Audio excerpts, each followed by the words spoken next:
De la Unidad de Responsabilidad Social de la Facultad de Humanidades, en alianza estratégica con el Colegio Profesional de Antropólogos del Perú, tenemos el privilegio y el honor de conversar con el doctor Augusto Ruiz de Ceballos, quien es doctor en Ciencias Sociales, es historiador, docente universitario, actualmente es director de la Escuela de Historia de la Universidad Nacional Federico Villarreal, autor de libros, artículos científicos, disertador en eventos académicos tanto nacionales como internacionales, es decir, pues un amplio conocedor de la historia como ciencia, como disciplina que forma a mejores ciudadanos. A él quisiéramos preguntarle cómo podemos abordar la historia, no desde la magnitud que implica entender una historia global, sino cómo podemos aterrizar la historia desde los movimientos regionales. Primeramente, yo creo que en otra conversación anterior hablaba de diversas preocupaciones sectoriales, o sea, que hay dos lógicas, ¿no? Una lógica necesaria de una historia nacional y otra lógica que es la historia sectorial, ¿no? Y por sectorial yo entiendo no solamente a regiones, localidades, pueblos, sino también culturas, grupos étnicos y grupos de género también, ¿no? Y también, por supuesto, grupos, comunidades que se organizan y se unen en torno a intereses económicos, ¿no? Como los obreros o los campesinos o cualquier otro sector, ¿no? Y si extendemos más la lista, no tenemos que dejar de lado tampoco a otro tipo de colectividades, como por ejemplo pueden ser los pacientes, los enfermos, eh, hasta los presidiarios, ¿por qué no? ¿No? Entonces todas las colectividades son dignas de ser representadas tanto por el poder político como por los ideólogos y por supuesto los historiadores, ¿no? De alguna manera los historiadores también hemos venido haciendo eso, ¿no? Una época de auge de la historia del movimiento obrero, el movimiento campesino, no sé si recuerdas, en los 70 hasta los 80, que prácticamente opacó a la historia política de la construcción de la nación, ¿no? Peruana, ¿no? O sea, poco que el tema nacional quedó de lado y hubo un predominio de las historias sectoriales. Y a ellas se agregaron la historia de los movimientos de mujeres, y en fin, ¿no? Entonces, digamos que siempre hemos estado en esa polarización. Vamos de un predominio de la historia nacional, del tema del Estado, o el tema del nosotros colectivo, de cómo se construye la patria o la nación, a el otro extremo que sería las historias sectoriales particulares de los movimientos reivindicativos, ¿no?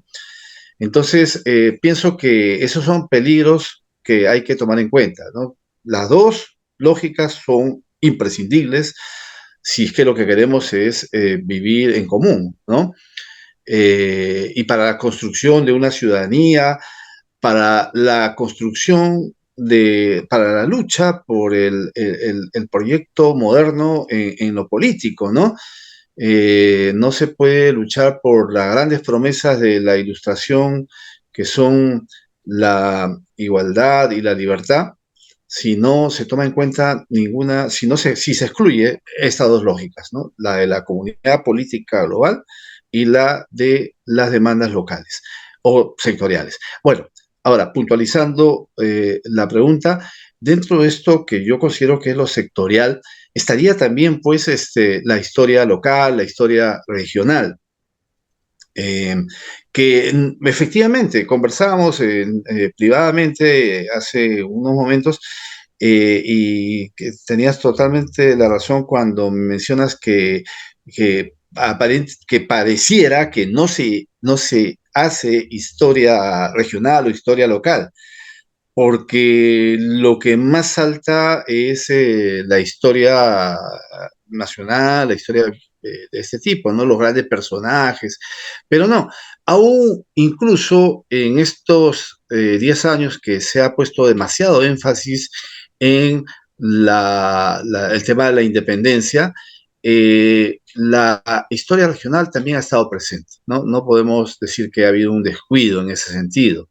Entonces hay muchos trabajos de investigación que han tratado de visibilizar la participación popular, por ejemplo, en distintas localidades, incluso en algunas de las cuales no teníamos mucha noticia, ¿no?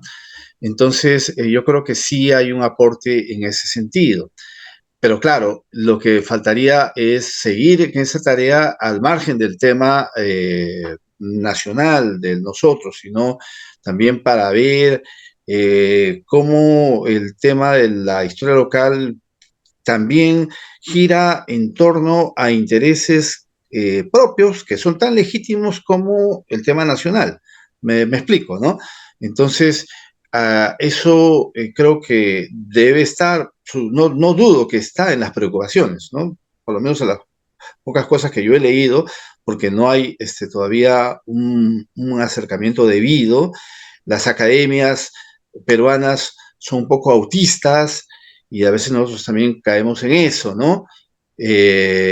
Por varias razones existe este autismo, pero también hay cierta responsabilidad en que hay una asociación entre poder y conocimiento histórico, en el cual algunas academias que son más poderosas, la norteamericana y las que en el Perú son como sucursales de Norteamérica, se imponen y se visibilizan más que las academias de las universidades nacionales o las de Lima, incluso las nacionales de Lima con respecto a las universidades o a las academias de provincias. Entonces, todo eso hace que no esté muy visible lo que vengo diciendo, que sí hay investigaciones a nivel local, ¿no?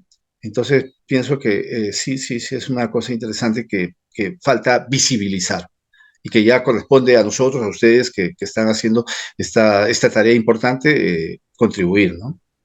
Definitivamente, su reflexión me invita tal vez a pensar que cuando hablamos de la interculturalidad, que es una categoría bastante utilizada en estos últimos tiempos, cuando se quiere hablar de incluir a una diversidad de pueblos, de culturas, de sociedades, para ser más inclusivos, tal vez a una sociedad que a veces no se les considera dentro del Estado-nación. Entonces, creo yo que uno de los elementos claves es entender la historia, pero una historia local, una historia regional, porque también tienen sus propios protagonismos, sus propios protagonistas, su propia evolución de la oralidad, de la ciencia, de la tecnología, del manejo de sus propios territorios. Entonces, ahí va mi segunda pregunta que le quisiera hacer. ¿Cómo podemos articular la historia con el manejo del territorio específico dentro de esos grupos poblacionales que son tan plurales y diversos en nuestro país? Es una pregunta compleja, porque en el Perú no es como en otros países donde la identidad cultural se corresponde rápidamente con la identidad territorial. Esto en España es fácil, aquí están los vascos y por otro lado están los catalanes y los gallegos, cada uno está en su sitio. Y en muchos países también, ¿no? En bastantes países hay esa correspondencia de identidad regional, identidad local, física, con identidad cultural. En el Perú, sí y no, porque no olvidemos que la gran mayoría de quechohablantes están en Lima. Y por otro lado, hay quechohablantes en fin, en muchas partes de la sierra, en unos lugares más que en otros. Y por otro lado, allí donde predominan los quechohablantes también hay hispanohablantes, también hay mestizos, también hay culturas diversas, ¿no? Entonces, es un tema complejo que no puede ser abordado con la misma lógica como la que se aplicaría en China, ¿no?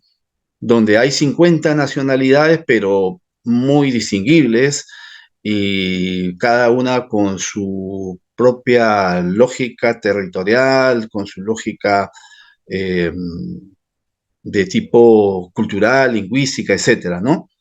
Aquí digo sí y no, hay y no hay, pero siempre complejo y de una manera mixta, complicada, ¿no? Pero eh, creo que sí también hay cosas en común en todas esas diversidades locales. Por ejemplo, hay una idea del manejo del territorio que va más allá del concepto moderno de propiedad de acuerdo con eh, el derecho dominante, ¿no? El derecho clásico, sino más bien un concepto o una idea de territorialidad que transgrede ese derecho o que por lo menos quiere modificar los términos de ese derecho dominante para que la cosa se entienda de otro modo, por lo menos en esas regiones, ¿no? El derecho oficial puede regir acá, en lo que implica propiedad, pero en el área andina, en la selva también, en la Amazonía, hay un concepto de derecho que implica una territorialidad mucho más grande que la que modernamente le atribuiríamos, ¿no? Eso fue lo que pasó con el gobierno de Alan García, ¿no? Que no entendió que los aguarunas consideran que no solamente es su parcela, su lugar, a lo que tienen ellos injerencia, sino a su tierra, ¿no? Sino que es todo el territorio, la floresta, ¿no? Ha habido avances legislativos en torno a la cuestión de la territorialidad, hay disposiciones para que las comunidades, si quieren vender su propiedad, en fin, lo hagan sometidas a un voto mayoritario de tipo calificado. O sea, que implique no el 50% más uno, sino el 60, 70%, creo que es así, ¿no? No recuerdo bien el porcentaje, pero en todo caso, eh, ya hay dispositivos legales, me parece que faltan varios, que apuntan a reforzar esas concepciones étnicas que son generales a todas esas localidades, ¿no?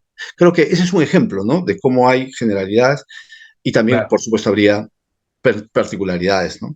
Claro. Tu reflexión, doctor Ruiz, me hace pensar en algo bastante crítico que tiene nuestro querido Perú. Uno de ellos es que, por ejemplo, aún no se logra concretar al 100% lo que es un catastro nacional. Uh -huh, Y al no tener un catastro nacional, eso no nos permite planificar de manera más orgánica en función al dominio y al manejo de los territorios. Y en muchos lugares donde se ha implementado estos procesos de establecer los límites de los territorios, principalmente en las comunidades indígenas de la Amazonía, hemos encontrado de que no se ha tomado en cuenta las historias locales, no se han tomado en cuenta las historias regionales. Entonces, cuando han ido a demarcar, claro, han demarcado un territorio tal como usted lo uh indicaba, -huh, un territorio físico como que es una geografía o una tierra muerta donde uh nadie -huh, está, vas, mides y estableces una frontera. Sin embargo, el territorio es un elemento vivo donde están los seres humanos, las plantas, los cerros, los ríos, las plantas medicinales. Por lo tanto, eso es parte de una historia colectiva. Si no tomamos en cuenta estas historias locales, nosotros vamos a generar un gran problema como lo que ahora está ocurriendo en muchos lugares, que es la superposición de territorios. ¿Por qué? Porque el Estado ha ido y ha declarado, por decir, un área de intangibilidad, porque ahora lo declararon, se me ocurre un parque nacional, pero no se dio cuenta que ahí viven por miles de años uh determinados -huh. grupos indígenas que han hecho la historia de su vida vinculado a esa naturaleza y a la cosmovisión que establecen en torno a esa realidad. Entonces, vea usted lo que usted acaba de manifestar, doctor, es fundamental para que se tome en cuenta en todas las decisiones políticas de nuestro país para que no podamos llegar a graves conflictos como lo que usted acaba de mencionar, como el tipo Baguazo, que fueron algo de 33 muertos. Sí. Bueno, yo la verdad que estoy muy impresionado por lo que acabo de escuchar, ¿no? Porque ese es un tema además del cual yo honestamente no tendría mucho que aportar. No es mi tarea, pero sí me parece que agradezco esa contribución porque creo que es un problema que aquí en Lima, como entre comillas, no es nuestro, no nos atañe, no estamos interesados, no profundizamos, ¿no? Y creo que me parece bien que ustedes los antropólogos estén poniéndonos más al tanto, ¿no? Pero sí, yo pienso que ahí, no puedo hablar yo por mis colegas de provincias, pero no hay duda. En el Colegio de Historiadores, que tiene en las principales capitales donde hay escuelas de historia, ahí hay cierto impulso en asociación con los gobiernos regionales, con algunos gobiernos regionales, para profundizar en esos temas.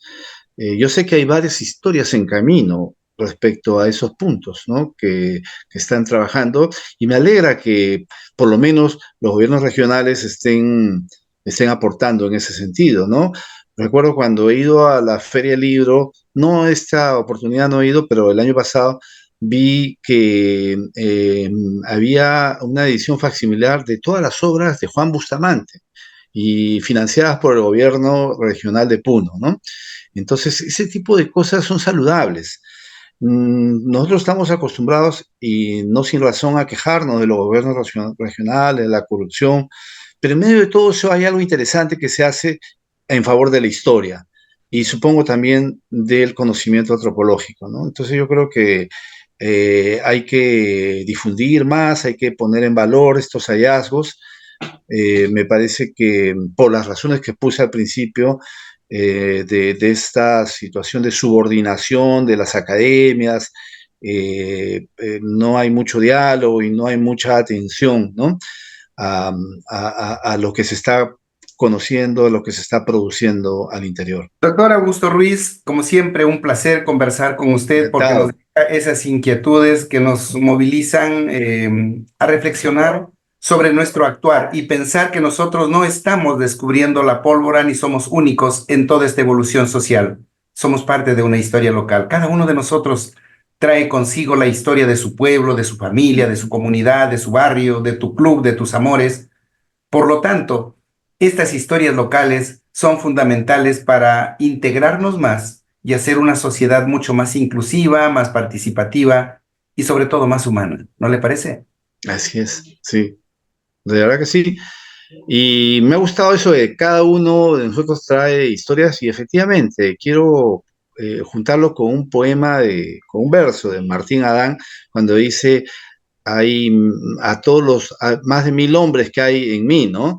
Borges también tiene un verso parecido, una reflexión en el sentido de que dentro de uno hay muchas historias, muchas personas, muchos pasados que en algún momento afloran, o uno es más permanente o más hegemónico, pero ahí están los otros, ¿no?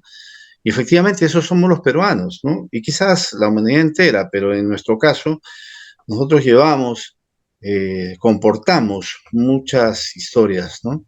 Y eso es el punto de partida para transar, para tender puentes con las historias locales, regionales, sectoriales, de todo tipo. Doctor, muchas gracias a usted, por favor, por darnos este espacio para poder dialogar y tal vez llegar a un mensaje reflexivo para tal vez llevar al cuestionamiento de nuestros oyentes desde la Unidad de Responsabilidad Social de la Facultad de Humanidades, en una alianza estratégica con el Colegio de Antropólogos del Perú, nos invitan a tomar conciencia de lo que realmente somos. Y la historia no es una historia como las nos cuentan, una historia muerta. La historia es una historia viva que la hacemos todos los días. Eso es el Así es. mensaje que nos deja el doctor Augusto Ruiz. Nuevamente, muchas gracias, doctor, y seguiremos conversando. Muy amable.